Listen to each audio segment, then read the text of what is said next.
धर्म सत्ता और राज्य सत्ता। धर्म सत्ता और राज्य सत्ता, अगर आप देखोगे तो दुनिया को यही लोग चला रहे हैं। तो बाबा ने कहा कि ब्राह्मण वो है जो धर्म सत्ता और स्वराज्य सत्ता की अधिकारी आत्मा है। सतयुग में धर्म और राज्य एक हाथ में होता है। इसका क्या मतलब हुआ? वो राजा भी हैं और योगी भी हैं। राजा भी हैं, योगी भी हैं। अगर योगियों के हाथ में राज होगा जो, तो वो न्याय करेंगे कायदे से। धर्म सत्ता अर्थात धर्म सत्ता किसको कहेंगे? बाबा ने कहा धर्म का मतलब होता है नंबर 1 सत्यता।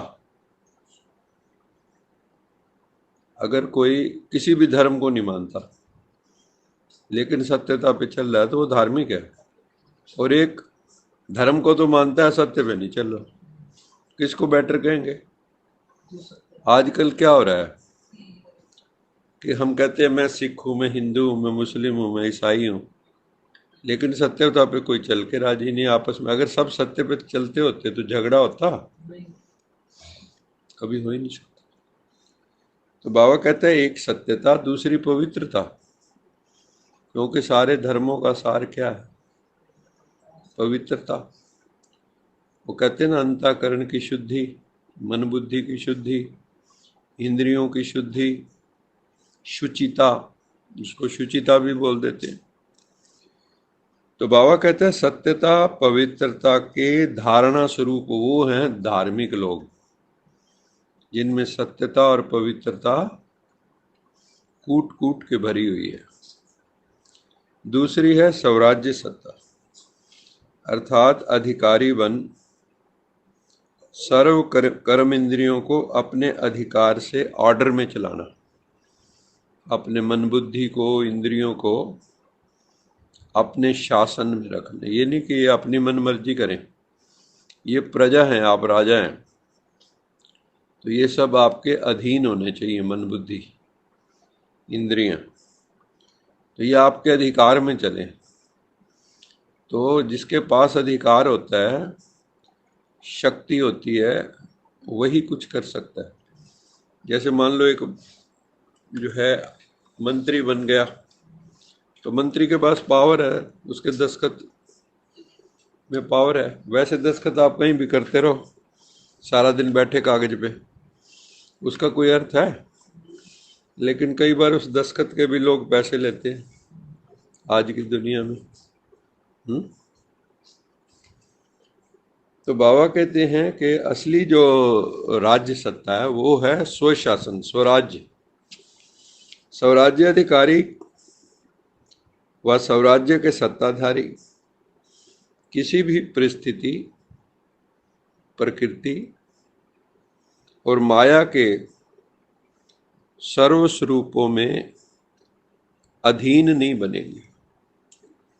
ना वो प्रकृति के अधीन है, ना परिस्थिति के अधीन है, ना माया के अधीन है, मैंने विकारों के अधीन, ना 5 तत्वों के अधीन है, ना 5 विकारों के अधीन है, ना जो जीवन में विपरीत परिस्थितियां आती हैं, विषम परिस्थितियां, वहां पर अधिकारी रहेंगे। हर ब्राह्मण आत्मा को बाप दादा ने ये दोनों सत्ताएं प्राप्त कराई।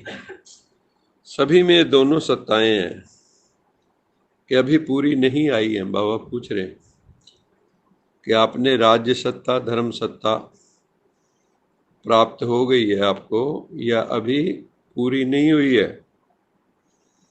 अभी की दोनों सत्ताएं प्राप्त करने वाले ही भविष्य में धर्म और राज्य सत्ता के अधिकारी बनते हैं। दोनों ही सत्ताएं धारण की हैं। बाबा कहता अपना चित्र देखा है? डबल विदेशियों का चित्र है या औरों का चित्र है, या अपना चित्र है हमारा? तो उस चित्र में दोनों सत्ताओं की निशानी देखी है। धर्म सत्ता की क्या निशानी है?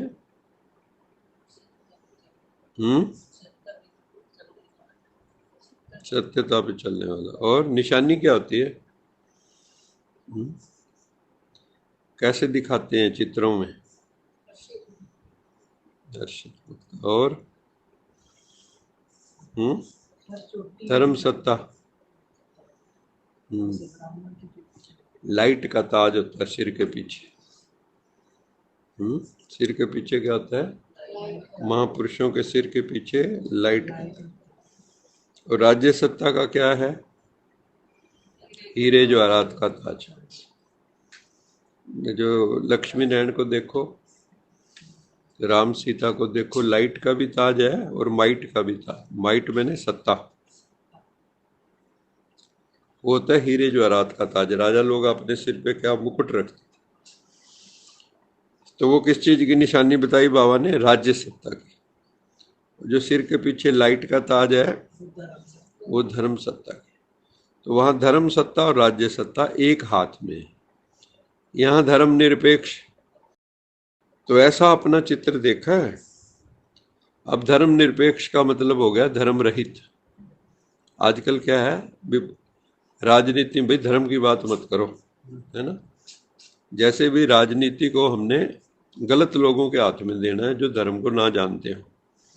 ये तो पहली मान्यता होगी कि राज्य सत्ता में आप धर्म को नहीं ले आ सकते, धर्म की बात मत करो। उसका कारण है क्योंकि अनेक धर्म है, किस किस को ले आओगे। तो दोनों सत्ता इस समय धारण करते हो, जो आधा कल्प दोनों ही सत्ताएं आप सबके एक के हाथ में हैं। द्वापर से क्या होता है? द्वापर दो फाड़ हो जाती है। धर्म सत्ता अलग हाथों में और राज्य सत्ता अलग। धर्म सत्ता वाले कौन है? जितने धर्म पिता है, इब्राहिम आया, बुद्ध आया, क्राइस्ट आया, मोहम्मद आया, ये सब कौन है? गुरु नानक देव जी आए, शंकराचार्य जी आए, उसने सन्यास धर्म स्थापन किया। पहले कहाँ सन्यास था? पहले क्या था कि ऋषि मुनि जंगलों में रहते थे, तो वो सारे शादीशुदा दिखाए, कोई विरले होते थे। तो बाबा कहते हैं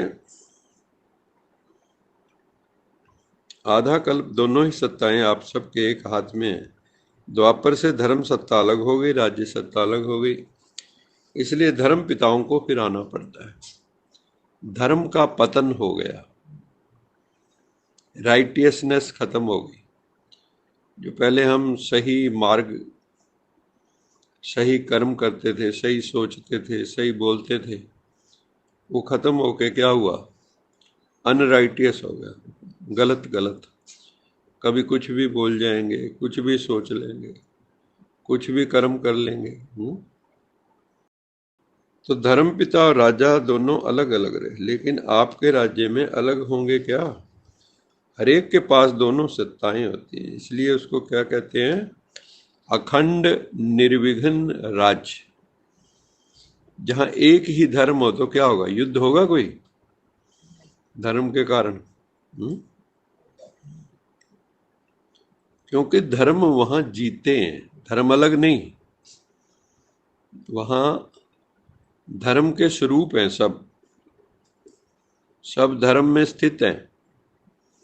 यहाँ पे धर्म अलग है, हम अलग हैं। हम कहते हैं धर्म की धारणा करो, लेकिन हम धार्मिक नहीं। भगवान आके सही अर्थों में धार्मिक बनाता है।